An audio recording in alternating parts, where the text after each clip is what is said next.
शैतानी कफन। कोई क्यों ये मानने को तैयार नहीं है कि मैंने वो ब्रीफकेस नहीं चुराया। मुझे ही क्यों बदी का निशाना बना रहे हैं, क्योंकि तुम ही मुजरिम हो मिस्टर आकाश साहब।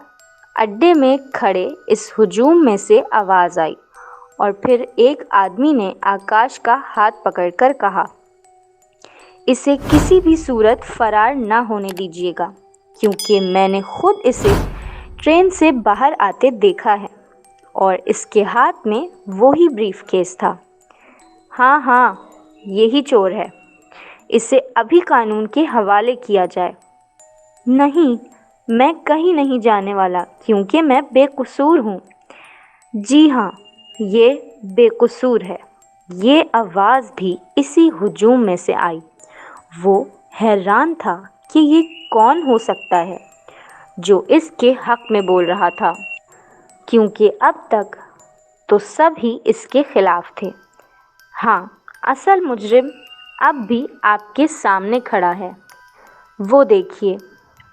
धीरे धीरे सारा झुरमुट दूसरी जानिब देखने लगा। वहाँ सिर्फ वाहिद शख्स था। लगता है ये वही आदमी था जिसने आकाश की हिमायत की थी। जब आकाश ने इसकी तरफ देखा तो वो डर सा गया। वो एक अजीब सा बूढ़ा था जिसका चेहरा बहुत भयानक था और डरावना भी था।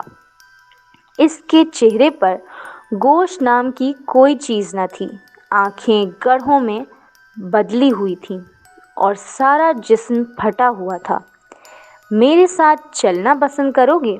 मेरे ठिकाने यानी मेरे घर। तुम इस वक्त कहाँ जाओगे? ये आखिरी बस है, वो भी सिर्फ पुराने अड्डे तक जाएगी। आओ इसी में घुस जाते हैं। बूढ़े ने एक सांस में सब कह दिया। मुझे कोई एतराज़ नहीं है। और फिर दोनों चलते हुए बस में सवार हुए। लेकिन आकाश के दिमाग में एक सवाल बार बार आ रहा था कि ऐसा क्या हादसा इस बूढ़े के साथ हुआ कि इसका सारा जिस्म ही गल रहा है, जैसे गर्म पानी से इसकी जिल्द उतार ली गई हो, या शायद ये पैदाइशी ही ऐसा हो। बाबा जी, आपके जिस्म को क्या हुआ है? ये ऐसा क्यों है? आखिरकार आकाश ने पूछ ही डाला। चंद बरस पहले मेरा भी जिस्म तेरी तरह था, नौजवान, खूबसूरत, और फिर तुम समझ लो बेटा कि दुश्मनी की भेंट चढ़ा है। तुम इसको छोड़ो, हमारी मंजिल आ गई है। और फिर वो दोनों बस से उतरे और एक तरफ चलने लगे। बूढ़ा आगे चल रहा था और आकाश इसके नक्शे कदम चलने लगा। बाबा जी, आपका शुक्रिया, आपने मेरी मदद की है, वरना आज तो मैं। अरे शुक्र दो उस रब का करो जो इंसाफ करने वाला है। दोनों तरफ गहरी खाइयाँ थीं और दूर दूर तक आबादी का नामो निशान न था।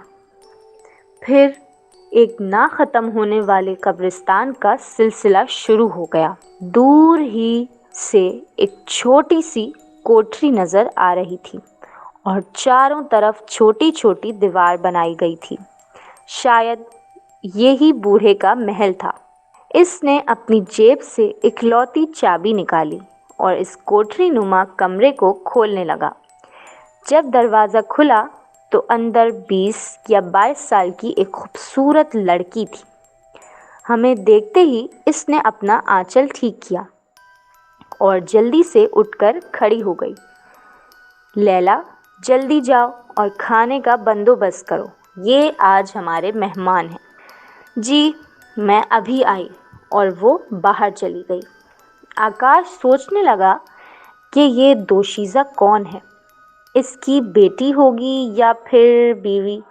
नहीं नहीं, ये इसकी बेटी ही होगी। वो खुद ही अंदाज़े लगाने लगा। फिर वो हसीन लड़की दोबारा आई और खाने की ट्रे रख कर चली गई। आकाश का ज़रा सा भी اس بھیانک بوڑھے کے ساتھ کھانے کو جی نہ تھا، لیکن کیا کرتا، بھوک زوروں پر تھی۔ رات کی سیاہی بھی گہری سے گہری ہوتی جا رہی تھی۔ بوڑھے نے ایک لالٹین روشن کر دی جس کی روشنی دھیمی تھی۔ بابا جی، آپ نے بتایا ہی نہیں کہ آپ کے جسم کو کیا ہوا تھا، اور وہ کون سی ایسی بھیانک دشمنی تھی جس نے آپ کی یہ حالت کر دی؟ لگتا ہے یہ سوال تو تجھے رات بھر سونے بھی نہیں دے گا۔ تو بچہ سن، آج سے 1 برس پہلے میں وشال جادوگر، جس کے سامنے بڑے سے بڑے جادوگر ٹک نہ پاتے تھے، میں واحد جادوگر تھا جس سے بستیاں بلکہ قبرستان بھی خوش تھے، کیونکہ لاشوں کو زندہ کرنا میرا پیشہ تھا۔ جن لوگوں کے کام زندگی میں ادھورے رہ گئے تھے، یا کسی کے دل میں کوئی انتقام کی آگ ہو، وہ دوبارہ زندگی پا کر بہت خوش ہوتا تھا، اور میں ان کے بدلے ان سب کو اپنا غلام بنا لیتا تھا۔ میں بہت شکتیشالی جادوگر تھا۔ کئی روحیں اور شیطان میرے قبضے میں تھے۔ ایک بہت بڑا دشمن بھی تھا جو کہ میرا چچا زاد تھا۔ وہ ہمیشہ مجھ سے جلتا رہتا، میری طاقتوں کو دیکھ کر کوئلہ ہو جاتا۔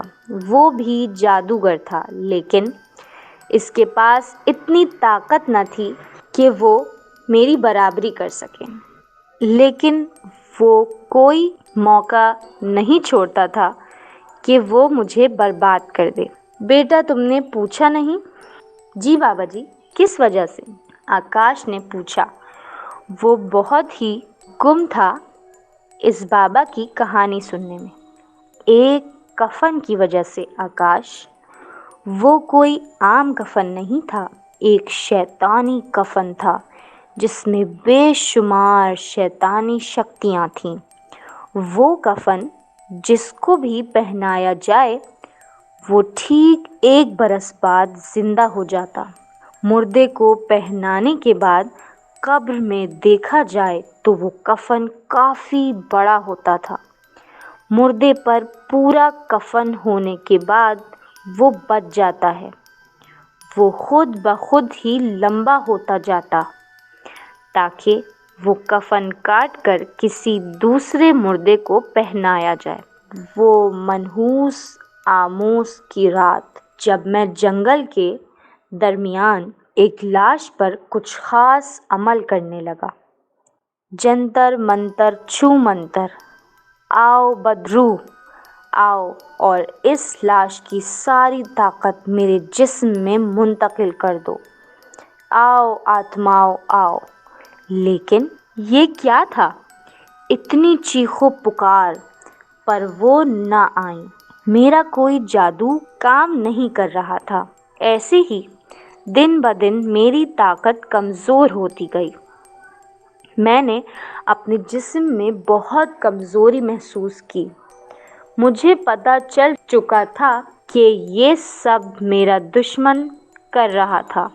اس نے میری ساری طاقت باندھ دی، میرے سارے غلام بھاگ گئے، اس نے اپنے قبضے میں کر لیے۔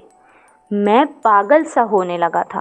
ایک رات میں جنگل میں اپنی کوئی طاقتوں کا سوچ رہا تھا۔ وہ کفن بھی میرے ساتھ ہی تھا۔ مجھے آج پورا 1 ہفتہ ہو گیا تھا۔ میں نے کسی لاش کو زندہ نہ کیا تھا۔ مجھے ایسا لگا کوئی میرا جسم دبوچ رہا ہے۔ پھر اچانک ایک بدرو نے میری آنکھیں نکال دی۔ ہائے! میرے منہ سے نکلا۔ مجھے کچھ نظر نہیں آ رہا تھا۔ میرے منہ سے چیخیں نکل رہی تھیں۔ میں گر گیا تھا۔ پھر میں دیکھ نہ سکا مگر سن تو سکتا تھا۔ اس نے میری گردن دبا دی اور مجھے ایک زور کی ٹھوکر لگائی۔ میں شکتیوں کا مہاراجا ہوں۔ میں مر چکا تھا، لیکن اب یہ مت سمجھنا کہ کہانی ختم ہو گئی ہے۔ میری لاش کو कई दिन गुजर गए और गिद्ध और चीलों ने नोचा, मगर फिर मेरी किस्मत खुद चलकर मेरे पास आ गई। जंगल में एक नूरानी बुजुर्ग का गुजर हुआ। वो कोई खुदा का नेक बंदा होगा। इसके साथ इसके 2 साथी भी थे। उन्होंने जब मेरी लाश को देखा तो उन्होंने मुझे दफनाने का सोचा। फिर अचानक इनमें से एक बोला, देखिए हुजूर, लगता है ये कपड़ा कफन सा है। हाँ, तुम ऐसा करो, इस कफन को धो कर ले आओ। थोड़ी देर बाद वो आदमी वो कफन धोकर ले आया और फिर बुजुर्ग ने दूसरे आदमी को कब्र खोदने का कहा और फिर मुझे मेरे शैतानी कफन में कब्र में उतार दिया गया। इस कफन की शर्त सिर्फ ये है कि ज़िंदा होने के मज़ीद 2 मुर्दों को इस कफन में दफनाना होगा। और फिर अल्लाह अल्लाह करते मुझे कब्र में लेटे हुए पूरा 1 बरस गुजर गया था। मैं अपना इंतकाम लेने के लिए बेकरार था। कोई ऐसा वैसा नहीं, एक खौफनाक और भयानक इंतकाम। फिर मेरे जिस्म में हरकत हुई और मुझे एक और ज़िंदगी नसीब हुई। एक लाश को तो मैंने खुद कफन पहना दिया था और फिर मुझे दूसरी लाश की ज़रूरत थी। मैं चल पड़ा शहर की जानिब। जब तुम्हें परेशानी में देखा तो मैंने सोचा कि इसको यहाँ से घर ले जाऊँ। एहसान का एहसान और मुर्दे का मुर्दा, क्यों आकाश कुमार साहब? और फिर वो मनहूस ज़ोर ज़ोर से हंसने लगा। जब आकाश ने इसकी सारी बातें सुनी तो इसके रोंगटे खड़े हो गए। इसका खौफ के मारे दिल ज़ोर ज़ोर से धड़क रहा था। मैं तुम्हें दूसरी लाश बनाऊंगा। तुम इतने सफाक भयानक हो, मुझे पता होता मैं भी तुम्हारे साथ ना आता। छोड़ो मेरा हाथ। बूढ़े ने आकाश का हाथ मजबूती से पकड़ा हुआ था। आकाश ने जोर से बूढ़े को धक्का दिया। बूढ़ा वो दूर जाकर गिरा। पता है तुम जवान हो, तुम में अभी भी ताकत है। वो मनहूस बदसूरत मुस्कुराए जा रहा था और आकाश बाहर भागा। बेटा वापस आ जाओ, क्योंकि ऊपर वाले ने मेरी किस्मत में तुम्हारी लाश लिखी है। तुम बेहोशी की गोलियां पी चुके हो।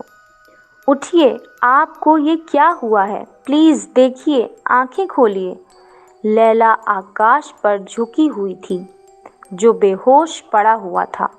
बूढ़े ने लैला को ठोकर मारी, जो बेचारी चीखी। रात का न जाने कौन सा पहर था, जब कोई कब्रिस्तान में एक कब्र खोदने में मसरूफ़ था।